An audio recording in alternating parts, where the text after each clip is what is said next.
Magandang hapon sa inyong lahat. Sa kabila po ng napakalakas na ulan kanina, tayo po ay tumupo dito upang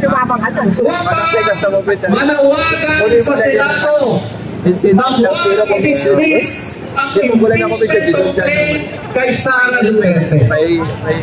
Ngayon kayo lang, katatapos lang pagbigay ng privileged speech si Senator Rodante Marcoleta. At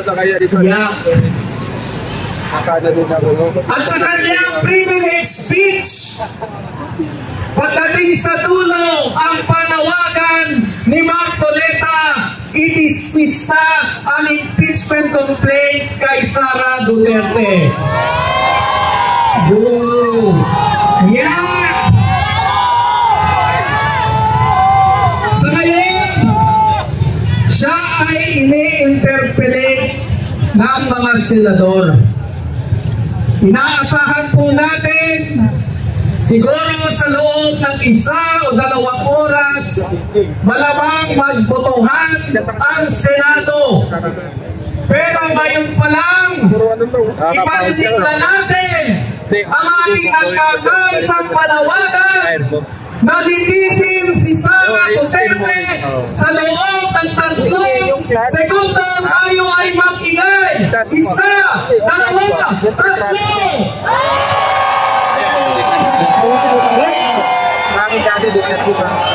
Iparinig sa Senado ang ating galing!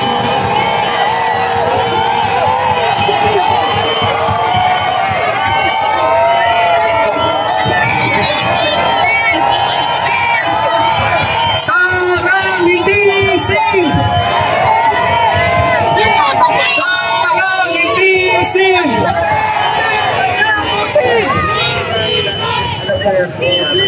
Biro nyo, si Marcoleta pala ang kanilang hitman. Siya ang pambala sa kanyon. Ano man ang maging desisyon sa Senado? Hindi, mga Pilipino yun. Kung ito ay magdidesisyon na i-prepare muna ang botohan, magkakaroon po, lilipat na naman ang labanan doon sa Korte Suprema.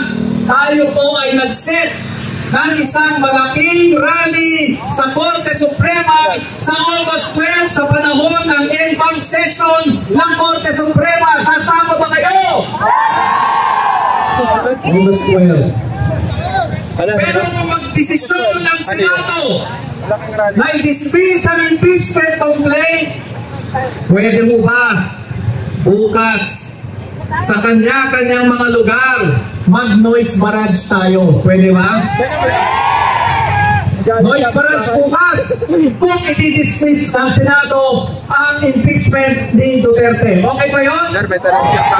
Pagkasasabi natin, pagkatapos nito, mabalik tayo sa ating mga komunidad at kung ano man, desisyon ng Senado pagkanuhan natin, noise barrage bukas. Mas babatoyin ka ng kapitbahay, i-fix mo na lang. Korte Suprema sa darating na Martes, August 12. Okay mo ba yun?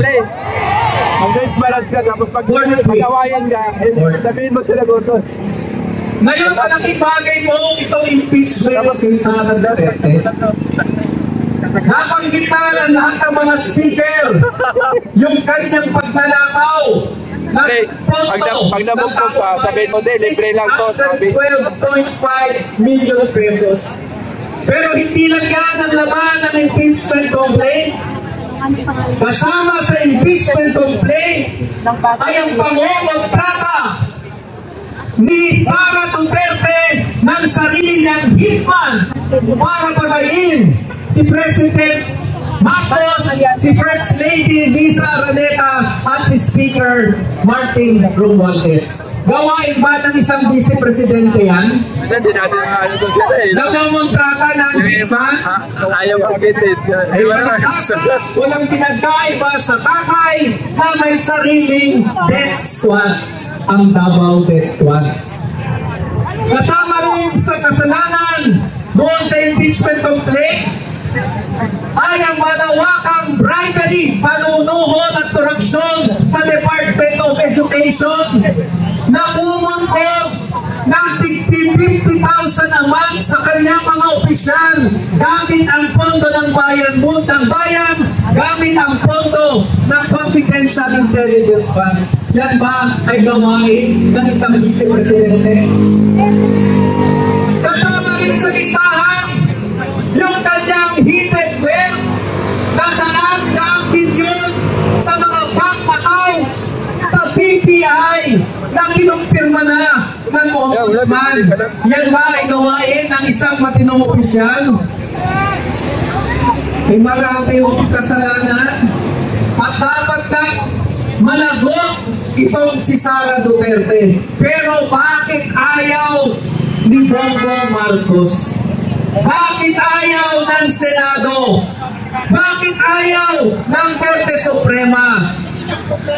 Kasi mabubuking kung gaano kabulok ang sistema na kanilang pinakikinabangan. Biruin nyo na lang. Di ba ang mga politiko natin sanay magwaldas ng pera ng bayan? Baka wala pa sa kalingkingan yung mga ninakaw ni Sara Duterte. Sanay magontrata ng mga hitman, may mga private army, may mga death squad, itong mga politikong ito.